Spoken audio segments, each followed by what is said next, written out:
Guys প্রচুর জল হচ্ছে, আমরা জলে ভিজে ভিজে যাচ্ছি শুধুমাত্র সায়নের জন্য।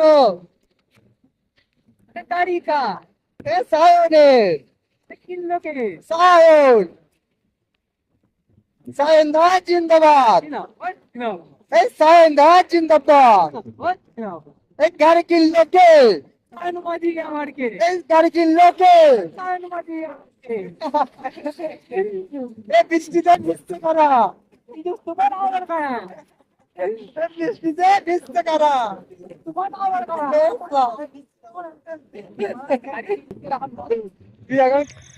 তো হ্যালো গাইস, সবাই কেমন রয়েছো? আবার একটা চলে এলাম নতুন ব্লগস ভিডিও নিয়ে। আর আমি রয়েছি পীযূষ তোমাদের সাথে নতুন একটা ব্লগস ভিডিওর সাথে।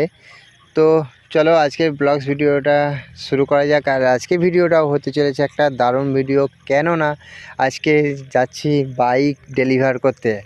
অবশ্যই সেটা আমার নয়, বন্ধুর, প্রথমেই বলে দিই, কারণ আমার বাইকটা এখন দেরি হবে আসতে। এখন আমাকে এই সুপার স্প্লেন্ডার বাইক দিয়ে ব্লগস বানাতে হবে। তো আজকে আমরা যাচ্ছি সায়নে গাড়ি আনতে। ও নতুন গাড়ি নেবে, আর কি গাড়ি নেবে সেটা দেখার জন্য তোমাদেরকে অবশ্যই ভিডিওটা শেষ পর্যন্ত দেখতে হবে। আর চলো আজকে ব্লগ শুরু করা যাক, লেটস গো। তো আজকে আমরা গাড়িটাকে ডেলিভার করতে যাচ্ছি তিনজন, তুফান, আমি আর সায়ন। অর্থাৎ সায়ন গাড়িটা নেবে, তো সায়নকে তো যেতেই হবে। আর তুফান ওর সাথে যাচ্ছিলো, আর আমি ছিলাম দোকানে। তো আমাকে ওরা বললো যে পীযূষদা গাড়ি কিনতে যাচ্ছি। আর আমি তৎক্ষণাৎ কিচ্ছু ভাবলাম না, দোকানটাকে বন্ধ করে দিয়ে বললাম ভাই আমিও যাবো তোদের সাথে। তো এই হচ্ছে আজকের স্টোরি। আমি নিজেও জানতাম না আজকে আমি সায়নদের সাথে গাড়ি কিনতে যাব, আবার সায়নের। চলো এখন যা যাক মোটরসাইকেলে। আর এখন দেখতে পাচ্ছি যে আমরা মশাগ্রাম এসে গেছি।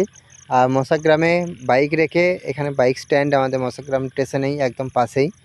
তো এখানে 10 টাকা ভাড়া দিয়ে বাইক রেখে আমরা চলে যাব বর্ধমান। আর বর্ধমান থেকেই সায়নের গাড়িটা ডেলিভার হবে।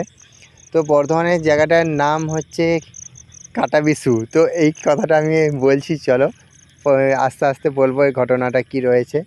চলো এখন যা যাক স্টেশনে। আর স্টেশনে তোমার 2 নম্বর স্টেশনে ট্রেন আসবে, তো সেই কারণে সোজা 2 নম্বর স্টেশনে যাব। আর ওখানে গিয়ে ওয়েট করব ট্রেনের জন্য।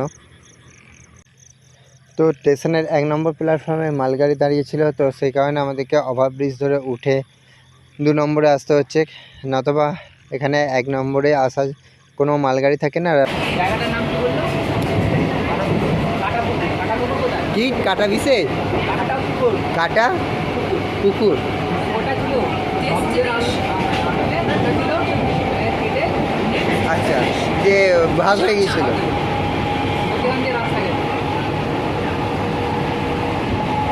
ছেলেটার মুখের হাসিটা দেখ শুধু আজকে।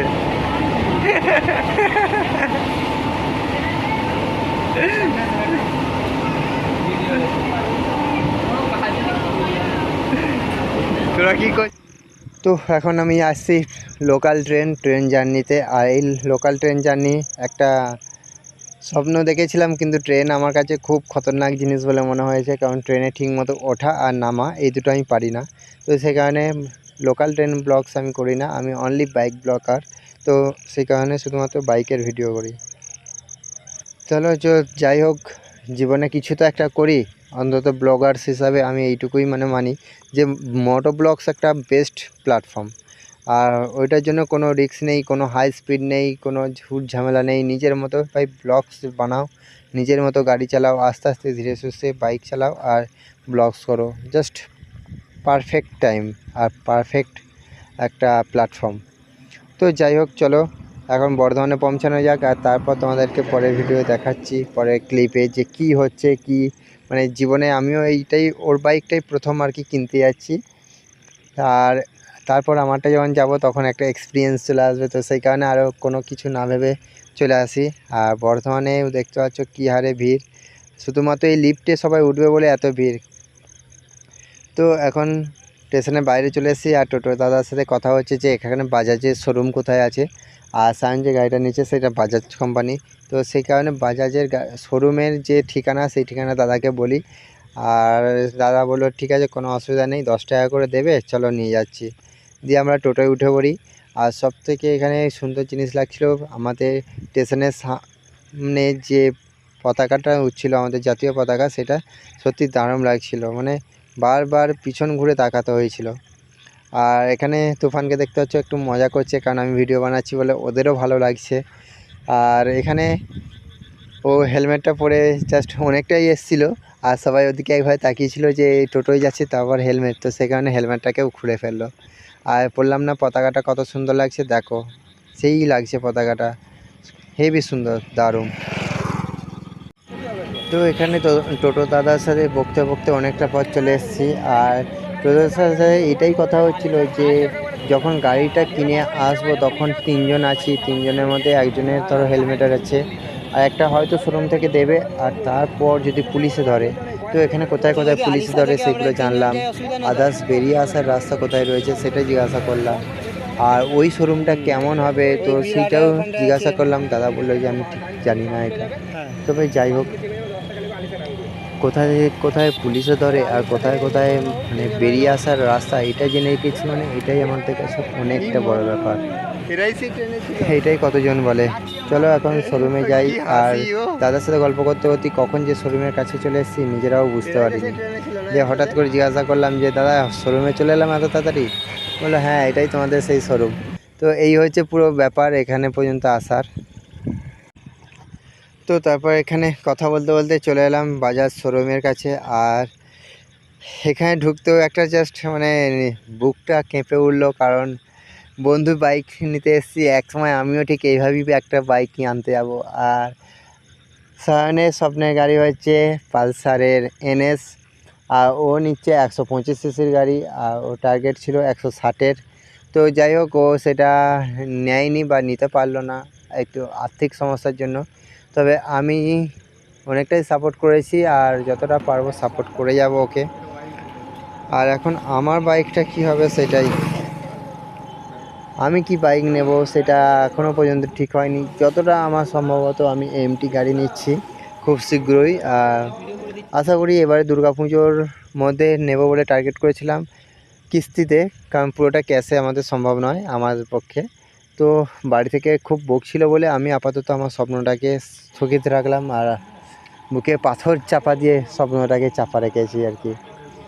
চলো নিজের কথা এখন পরে এক সময় কোনো দিন বলবো। এখন চলো বন্ধুর বাইক নিতে এসেছি, একটা ফুল মস্তি বাইক। ও মানে বেরিয়ে কি খাবো দাবো সেসব মাথায় নেই, ওর বাইকটা নেবো, ছবি তুলবো, ভিডিও করবো, এটাই মানে বিশাল ব্যাপার। আর দেখতে পাচ্ছি এখানে তুফানের এক্সপিরিয়েন্স, মানে কি বলবো, ওর ও বলছে আমি জীবনে প্রথমবার বাইক কিনতে এসেছি কারো, আর আমিও সেম। শুধু সায়নের গাড়িটাই প্রথম আমি কিনতে গেলাম, তাও শোরুম থেকে ফার্স্ট টাইম। তো দাদারা বোঝাচ্ছিল এই গাড়িটা এই এই ব্যাপার, এই এই কিস্তি, এত টাকা ডাউন পেমেন্ট করলে এত মাসে কিস্তি পড়বে, তো সেই সব। আর তারপর যেটা দেখলাম যে ভাই একটা মানে দুদিস্তার পাতা দিয়ে দেবে, প্রত্যেকটা পাতায় সই করতে হবে, মানে সই করতে করতে তোমার কালিও তো শেষ হবেই, উপরন্ত হাত ব্যথাও হয়ে যেতে পারে, এই হচ্ছে ব্যাপার। আর সায়ন মানে সই করতে করতে মানে ও নিজেই হাঁপিয়ে গেছে, বলছে ভাই আমি আর সই করতে পারছি না, আমার হয়ে তোরা সইটা করে দে। তারপর এখানে সায়ন সই করতে করতে হাঁপিয়ে যায়, এতটা মানে স্পিডে ওকে সই করতে হচ্ছে যে ও নিজেও বলছে ভাই আমি আর পারছি না, ছেড়ে দে, মা কেঁদে আছি এরকম অবস্থায়। তবু মানে যত রকম ডকুমেন্টস রয়েছে, যত কি বলবো তোমার টার্ম অ্যান্ড কন্ডিশন রয়েছে, তো সেগুলো সব ওকে ফিল আপ করতে হচ্ছে এবং সই করতে হচ্ছে। আর অবশেষে মানে সই টই কাগজপত্র রেডি। আর আমরা এখন একটু চাটা খেতে যাচ্ছি, কিন্তু ততক্ষণ গাড়িটা রেডি হবে, কারণ গাড়িটা কিছু কিছু ব্যাপার ফিনিশিং বাকি রয়েছে। এখন দেখতে পাচ্ছি সায়ন এখনও ফিল আপ করে যাচ্ছে, আর এখন আমরা দুজন ভিডিও বানাচ্ছি। চলো এখন আমাদের গাড়ি ডেলিভার হয়ে গেছে, চাটা খেয়ে এলাম। আর সায়নের মুখের হাসিটা দেখো ভাই, সত্যি একটা বন্ধুর বাইক কিনলে কতটা যে মনের মধ্যে হাসি, কতটা উৎসাহ হয় প্রথমবার দেখলাম, মানে নিজের বুকটা নিজের মনটা একদম ভরে গেল আর কি, জাস্ট অসম। আর সায়নের সাথে এই বাইকটা ভাই দারুণ মানিয়েছে, বাইকের লুকিংটাও খুব সুন্দর।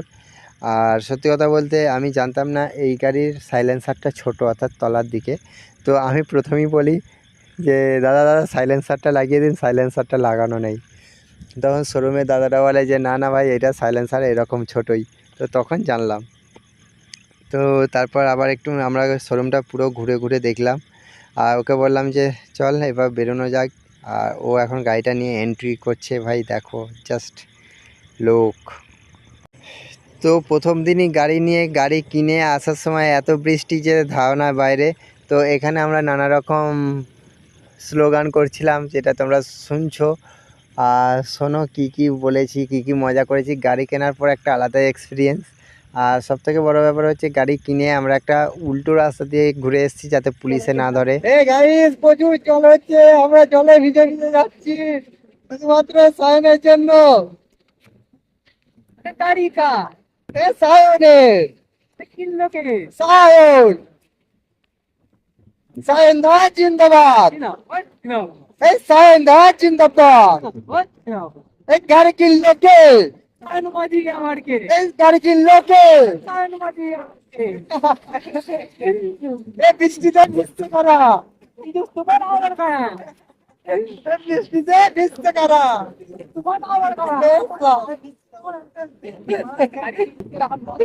তুই এখন গাড়ি কিনেছিস তো এখন ভিজলেও কিছু হবে না। সত্যি বৃষ্টিতে ভিজে ভিজে দারুণ লাগছে, আকাশটা একদম সেই লাগছে। বাবা ক্যামেরাটা মনে হয় জলে ভিজে গেছে, আবছা হয়ে গেল। মুছে নে মুছে নে, এই এরকম কই না।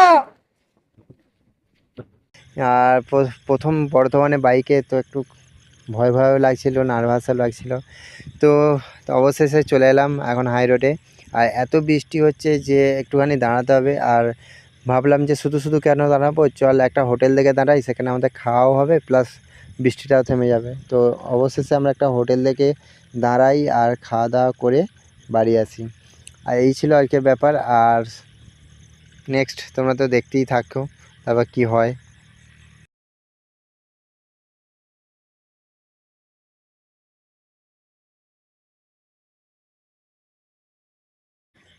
তো এখন পুরো গাড়ি তো গাড়ির নিয়ে মালিককে আমরা দিয়ে এখন দিয়েছি চলে একটা এসেছি ফটফটে বসন্তবাড়ি। গাড়ি, আর আমরা যাচ্ছি মানে এখন এই যে গাড়িটা কিনে নতুন পালসারে। তুফান চালাচ্ছে আর আর ওই আমি হচ্ছে পিছনে সামনে চলে যাচ্ছে আছি। আমাদের আর গাড়ির মালিক। গাড়ি কি চালাতে গাড়ির মালিককে কেমন লাগছে তার বয়স্ক বয়স্ক। নতুন গাড়িটা নিয়ে পুরাতন গাড়ি মানে তুই এখন বুঝতে পারিস। সত্যি তো সেই কারণে তো এটাই হচ্ছে বন্ধুত্ব। ঠিক আছে তোর কাছে আমরা নতুনটা নিয়ে চললাম। Bye bye.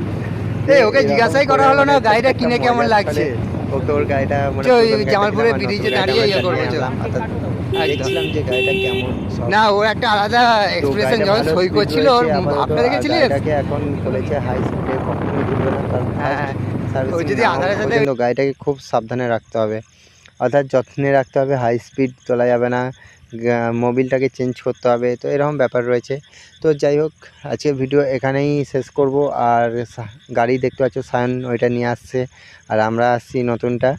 আর আমি জামালপুর থেকে চালিয়ে নিয়ে আসবো, এরকম কথা হয়েছে। তো আজকের দিনটা শুধুমাত্র আমরাই চালাবো। সায়ন ওর গাড়ি আজকে পাবে না, ওর গাড়ি কাল থেকে ও ইউজ করতে পারবে। চলো এখন ভিডিও শেষ করব। ভিডিও শেষ করার মুখে আর যেটা বলার, যারা এখনও পর্যন্ত আমার এই বকটাকে ধৈর্য সহকারে শুনছিলে তাদেরকে অবশ্যই বলবো তোমরা একটা লাইক করে দাও আর কমেন্ট করো যে হ্যাঁ আমি শেষ পর্যন্ত তোমার ভিডিওটা দেখেছি। আর যাই হোক মানে পরে এডিট করাটা এবার বন্ধ হবে, এরপর আমার গাড়িও আসতে চলেছে। Bye bye.